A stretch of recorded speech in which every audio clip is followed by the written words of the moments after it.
नमस्कार दोस्तों, अब मैं आपके सामने क्रिया के भेद का दूसरा भाग लेकर प्रस्तुत हूँ, जो है संरचना के आधार पर। मैंने आपको पिछले वीडियो में ही बताया था कि क्रिया दो प्रकार से बनाई जाती हैं, या हम कह सकते हैं क्रिया के दो प्रकार होते हैं।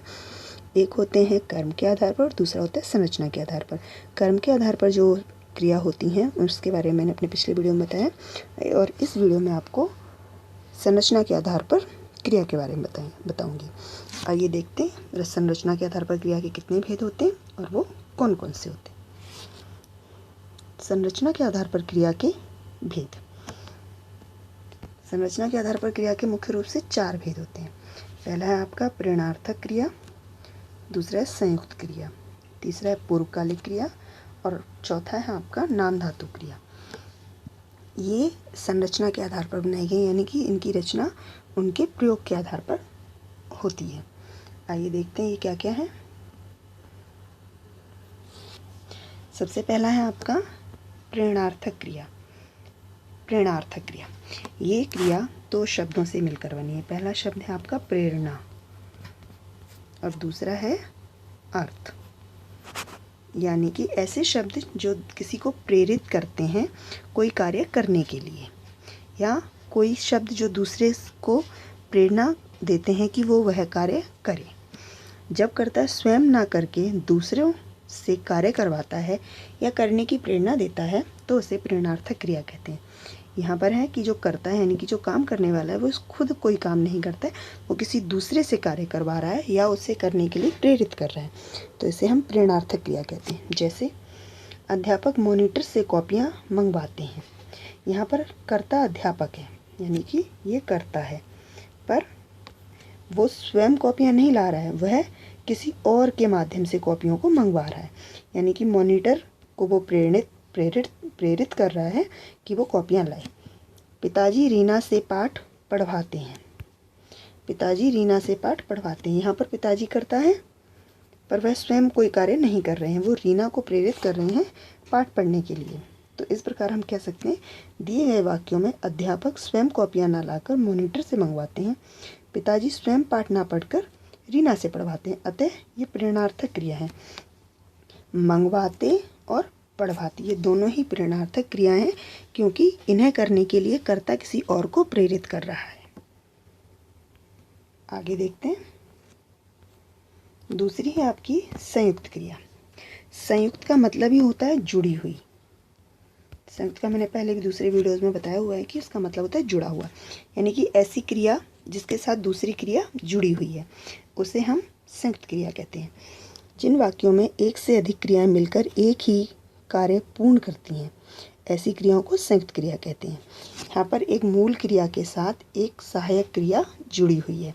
जब मूल क्रिया के साथ सहायक क्रिया जुड़ी हुई है तो वो संयुक्त क्रिया कहलाती है। जैसे माताजी ने रोटियां बना दी। यहाँ पर मुख्य क्रिया है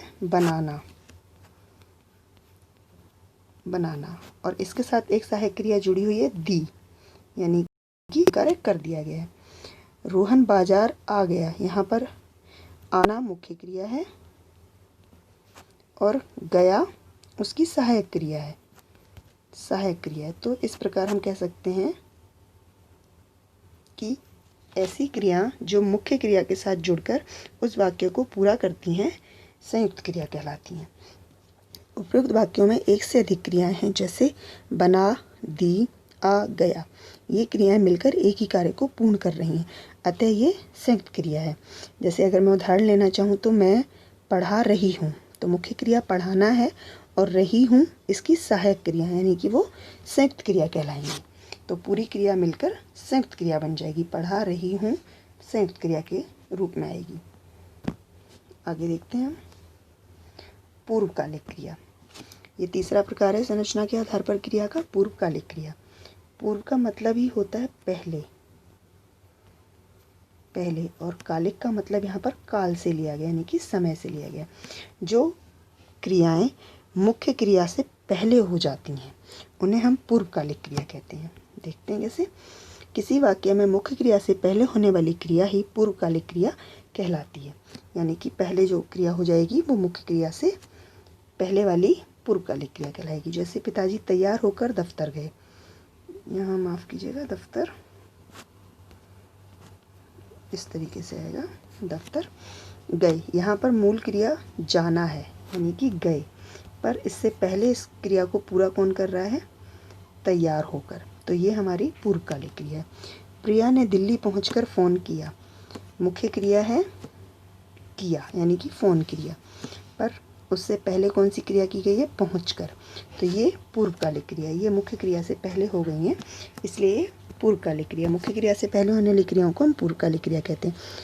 उपयुक्त वाक्यों में दफ्तर गए और फ़ोन क्रिया मुख्य क्रियाएं हैं, अतः इन क्रियाओं से पहले तैयार होकर और पहुंचकर क्रियाएं हो चुकी हैं, अतः पहले हुई क्रियाएं ही पूर्वकालिक क्रियाएं हैं। पूर्व का मतलब ही होता है पहले, और कालिक का मतलब है काल, यानी कि पूर्व में हुई चीज़ें या पूर्व में हुई क्रिया पूर्वकालिक क्रिया है। अब इसके हम उदाहरण देखते हैं, और उदाहरण देखते हैं, इसमें कुछ मुख्य बात समझानी है। मैंने घर पहुंचकर खाना खाया, तो पहुंचकर। वह दूध पीकर सो गया, वह दूध पीकर स्कूल गया। यहाँ पर मुख्य क्रिया गया है, तो उससे पहले की पूर्वकालिक क्रिया पीकर। मैं पढ़कर सो गया, पढ़कर सो गया, यानी कि पढ़कर मुख्य क्रिया मूल क्रिया के पहले आ रही है।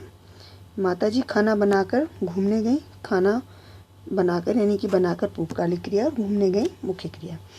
यहाँ पर एक ध्यान देने वाली बात यह है कि पूर्वकालिक क्रियाओं को बनाया किस तरीके से जाता है। मूल धातु के साथ कर अथवा करके का प्रयोग कर पूर्वकालिक क्रिया बनाई जाती है। यानी कि यहाँ पर अगर मैंने पढ़ लिखा है, तो पढ़ हमारी मूल धातु है। ये मैंने आपको पिछले वीडियो में समझाया है, अगर आपको समझना है तो पहले पिछला वीडियो देख लीजिए एक बार। पढ़ जो है वो हमारी मूल धातु है, इसके पीछे मैं अगर कर लगा देती हूँ तो ये पूर्वकालिक क्रिया बन जाएगी। या खाना, खा पूर्व क्रिया, और इसके साथ मैं लगा दूँ कर, खा कर, तो ये हमारी पूर्वकालिक क्रिया बन जाएगी। यानी कि मूल धातु शब्दों में पूर्वकालिक क्रिया बनाने के लिए कर या करके जोड़ा जाता है। जैसे कि धातुओं में क्रिया बनाने के लिए ना जोड़ा जाता, उसी प्रकार धातु शब्द में कर और करके जोड़कर पूर्वकालिक क्रिया बनाई जाती है। और इसका आखिरी में आता है आपका नाम धातु क्रिया। नाम धातु क्रिया मतलब जो नाम से आती है, इसका मुख्य रूप ही वही है। संज्ञा, सर्वनाम, विशेषण या अनुकरणवाची शब्दों से बनने वाली क्रियाएं नाम धातु क्रियाएं कहलाती हैं।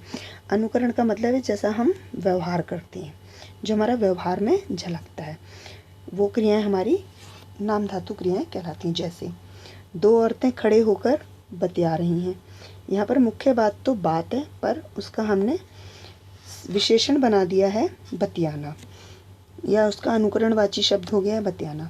रोहन आइसक्रीम देखकर ललचा रहा है, यहाँ पे लालच जो है वो एक अनुकरणीय शब्द है, जो कि ललचाना क्रिया बना रहा है।